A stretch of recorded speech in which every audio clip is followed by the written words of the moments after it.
Hi friends, Deepavali special sweets recipes சுழியம் recipe எப்படி செய்யறதுன்னா இன்னைக்கு நான் உங்ககிட்ட ஷேர் பண்ண போறேன். Welcome to Rahana's kitchen.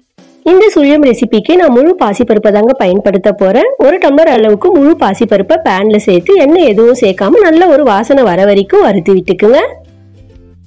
பருப்பு வறுபட்டதுக்கு அப்புறம் குக்கர் பேனுக்கு மாற்றி விட்டுக்குங்க. நல்லா வாஷ் பண்ணி விட்டுட்டு எந்த டம்ளர்ல நம்ம பருப்பு எடுத்தோமோ அதே டம்ளரால 2 டம்ளர் அளவுக்கு தண்ணியை சேர்த்துக்குங்க. 2 சிட்டிக்கு உப்பு சேர்த்து நல்லா ஒரு கலந்து கொடுத்து குக்கர் பேனை மூடி விட்டுக்குங்க. 3 விசில் வர வரைக்கும் குக் பண்ணி விட்டுக்குங்க. ஸ்டீம் எல்லாம் நல்லா இறங்கி வரதுக்குள்ள இன்னொரு பக்கம் அரை மூடி அளவுக்கு தேங்காவை மிக்சி ஜார்ல சேர்த்து பல்ஸ் மோடுல கொரன்னு விட்டு எடுத்துக்கலாம். அடுத்து கிண்ணத்துல அரை கப் அளவுக்கு மைதா மாவு, கூடவே 2 டேபிள் ஸ்பூன் அரிசி மாவு, 1/4 டீஸ்பூன் மஞ்சள்தூள், 1/4 டீஸ்பூனுக்கும் குறைவா உப்பு சேர்த்து ஃபர்ஸ்ட் நல்லா ஒரு தடவை கலந்து கொடுத்துக்குங்க. அடுத்து கொஞ்சம் கொஞ்சமா தண்ணியை விட்டு நல்ல ஒரு பேஸ்ட் பதத்துக்கு கரைச்சி விட்டு எடுத்துக்குங்க.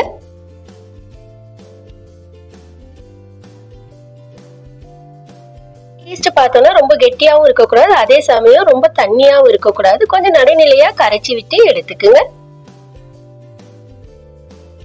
ஸ்டீமெல்லாம் நல்லா இறங்கி வந்துருச்சுங்க. குக்கரை ஓபன் பண்ணி விட்டுக்கலாம்.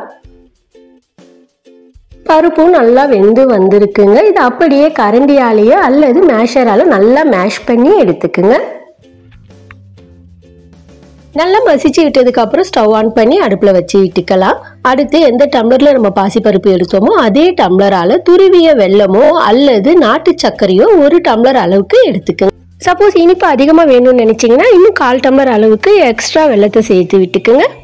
வெல்லம் சேர்த்து வெல்லம் குக்காக அப்படியே இந்த பாசிப்பருப்பு தளர்ந்தா மாதிரி ஆயிடுங்க. இதை கெட்டி ஆக்கிறதுக்கு தான் நம்ம பல்ஸ் மோடுல தேங்காவை அரைச்சி எடுத்து வச்சிருக்கோம். ஃபர்ஸ்ட் நம்ம அரை டீஸ்பூன் அளவுக்கு ஏலக்காய் பொடியை சேர்த்து நல்லா கலந்து கொடுத்து அடுத்து அந்த தேங்காய் துருவலை சேர்த்து விட்டு கலந்து விட்டுக்குங்க.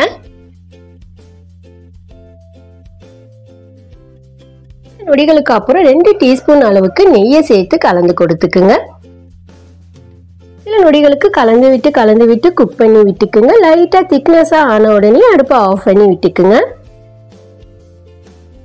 அப்படியே கொஞ்சம் ஆற விட்டுறலாம். ஆற நல்ல ஒரு கெட்டி பதத்துக்கு வந்துருங்க. நல்லா ஆறி கெட்டியானதுக்கு அப்புறம் கொஞ்சம் பூரணத்தை எடுத்து இந்த மாதிரி உருண்டை பிடிச்சி எடுத்துக்குங்க.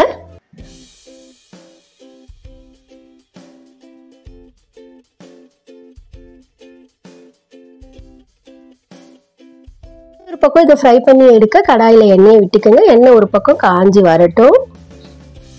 அடுத்து ரெடி பண்ணி எடுத்திருக்கிற மைதா மாவு பேஸ்ட்டை நல்லா மறுபடியும் ஒரு தடவை கலந்து விட்டு ரெடி பண்ணி எடுத்திருக்கிற ஒரு உருண்டையை அதில் சேர்த்து நல்லா டிப் பண்ணி விட்டுக்குங்க. எண்ணெய் நல்லா காஞ்சிடக்கூடாதுங்க. மிதமான சூட்டில் இருக்கும் போதே டிப் பண்ணி எடுத்த இந்த உருண்டைகளை ஒன்றா அதில் சேர்த்து விட்டுக்குங்க. எண்ணெயினுடைய சலசலப்பு அடங்கினதுக்கு அப்புறம் எல்லாத்தையும் திருப்பி விட்டுக்குங்க. மீடியம் ஃப்ளேம்லயே குக் பண்ணி விட்டுக்குங்க. எல்லா பக்கமும் நல்லா ஃப்ரை ஆகி வர்றதுக்கு திருப்பி விட்டு குக் பண்ணி விட்டுக்குங்க. நல்லா குக் ஆனதுக்கு அப்புறம் எல்லாத்தையும் பிளேட்டுக்கு மாற்றி விட்டுக்குங்க. சுழியம் சூப்பரா ரெடி ஆயிடுச்சுங்க. அடுத்து தீபாவளி ஸ்பெஷல் ரெசிபிஸ்ல சந்திக்கலாம். மேலும் இது போல பல வீடியோக்களுக்கு நம்ம சேனலை சப்ஸ்கிரைப் பண்ணுங்க. பக்கத்துல இருக்கிற பெல் ஐகானை கிளிக் பண்ணி சப்போர்ட் பண்ணுங்க.